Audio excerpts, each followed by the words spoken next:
Hi, welcome to Good Sports. I'm Quintin Harlan. And I'm George Bremer. And we're going to talk real quick about the first day of the NFL draft and the Indianapolis Colts pick, which, quite honestly, folks, has got us scratching our heads here. I don't think we're alone. I don't think we're alone either, except, the most blind faith-having Colts fan in the world thinks the Colts can do no wrong, and even then I think they have to ask a question or two. Like, this was the shocker of the first round. Yeah, and for those of you who don't know what we're talking about, the Colts had glaring needs, obviously, going into this season to fill on defense. Defensive tackle, linebacker were the primary reasons. And maybe a wide receiver on offense. Maybe a wide receiver to replace Marvin Harrison, but, you can look for receivers anywhere because there's a ton and a half of them. Mm-hmm. Yet, despite needing a linebacker, despite needing a run-stuffing defensive end, not to be fair, they did go get a run-stuffer in the second round. Mm-hmm. Their first-round pick was spent on running back Donald Brown from Connecticut. Now, granted, he was last year's leading rusher in all of college football, over 2,000 yards. Mm-hmm. Granted, he's a very good pass blocker. That'll play right into the Colts system. Granted, he's a high-character guy. No problems there. Should fit in well in Indianapolis. He should fit in very well in Indianapolis as long as your name's not Jamal Tinsley. But, that said, to me, this was taking a cup of water and pouring it into a pool that's already full. Your offense is pretty well set. I understand that your two running backs left on your roster, Joseph Adai, and Mike Hart are coming off of injuries last year, but still. And they were the 31st rushing offense in the league. Yeah, but I put that more on your offensive line having injury issues all year than I do on running backs. Throughout the entire running game. Exactly. I mean, Jeff Saturday missed, half the season? You had two rookie guards starting. Two rookie guards. Your running backs were banged up all year. Yeah. You have to wonder how hurt Adai was when he was playing. Exactly. But that said, the enduring image of last season shouldn't be the Colts overcoming these injuries. It should be little Darren Sproles burning the Indianapolis Colts defense in the playoffs out in San Diego, and all the linebackers can do is read the word Nike on the bottom of his cleats. And the promise at that point was that, hey, we're going to fix this in the draft. Uh-huh. And I think more than, we've talked about this off and on all day, and I think it's not a question of whether or not Donald Brown's going to be a good player. No. Bill Polian's track record says he probably will be. Yes. We had 7 of his last 11 first-round picks have made at least one Pro Bowl appearance. His last 6 first-round picks overall are still on the Colts roster. Mm-hmm. That's frankly something not many NFL teams can say. No. It's not an issue of whether or not Donald Brown's going to be a solid NFL player. Right. He's got tremendous speed. He should fit very well in this offense. He should fit very well on that turf at Lucas Oil Stadium. Mm-hmm. The question is, if the defense continues to play at the level that it played last year, how much time is Donald Brown going to spend sitting next to Peyton Manning on the sideline instead of standing next to him in the huddle? That's the big trick. I mean, you can have all the weapons you want on offense, and I'll just put it the way a football coach once told me.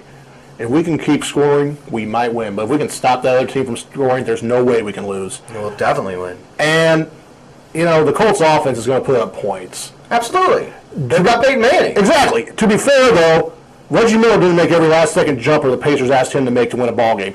Peyton Manning cannot lead that team down the field in tight football games to win every time, even though it seems like he can do it. Every time it's asked of him, when the only thing you ask your defense is, just keep us in the game, make it a 1 possession, maybe a 2 possession, keep it under 10 points. This guy will win it for us. Well, I think you go back to the Super Bowl and you look at the play that Larry Fitzgerald made to put them ahead. If Arizona's defense steps up, yes, they're world champions right now. Exactly. Instead, Pittsburgh answers. And right now, my fear is that's the situation the Colts are going to find themselves in. One of the names that we all had on our list for the Colts, one was James Laurinaitis, linebacker from Ohio State, probably one of the most athletic linebackers that's come out of college football in a long time. You got Ray Luga from USC, who's probably the most aggressive linebacker in this year's crop. Between those two, all the linebacker awards are on their shelves. Oh, absolutely, for the last 3 or 4 years. Exactly. And then the other one we had was Ziggy Hood, the big defensive tackle from Missouri, who is just a mountain and is athletic, he's quick, and he's a monster, and he's a home run hitter for your defensive line. Well, in case people aren't aware, he went to Pittsburgh, 32nd pick. I'm standing next to you as you're watching the tape after he was picked. You're looking at Tommy Harris in his prime. Yeah. Maybe a Warren Sapp type of a defensive tackle here. We're looking at an athletic big man that is perfect in the Indianapolis defense from our standpoint. Obviously, Bill Polian did not see the same thing. And if you're a Colts fan right now, this should be your fear, and what you pray does not happen. You will have to see Pittsburgh. You're going to have to. Some point in the postseason. Postseason, you'll see them. here's your nightmare scenario. I'll give you two of them. One, you need 2 yards for a first down. Peyton Manning takes a snap, and instead of throwing a little quick pass to a tight end or whoever, turns around, hands off to Brown.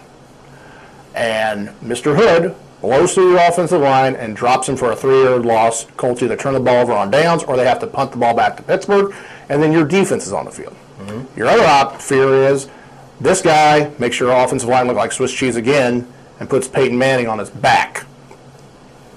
That's the worry. And I don't understand. We've talked about it before. It seems like they were drafting for depth in the first round, and I don't know why you would do that. You don't. The first 3 rounds to me are where you go get players that will make an impact on your football team. You're not getting guys there to be special teamers. Even if they're kick return specialists like a Devin Hester in Chicago, you don't go get kickers there, Al Davis. You do not go get any specialty guys. You don't go get players that, this guy might turn out to be something.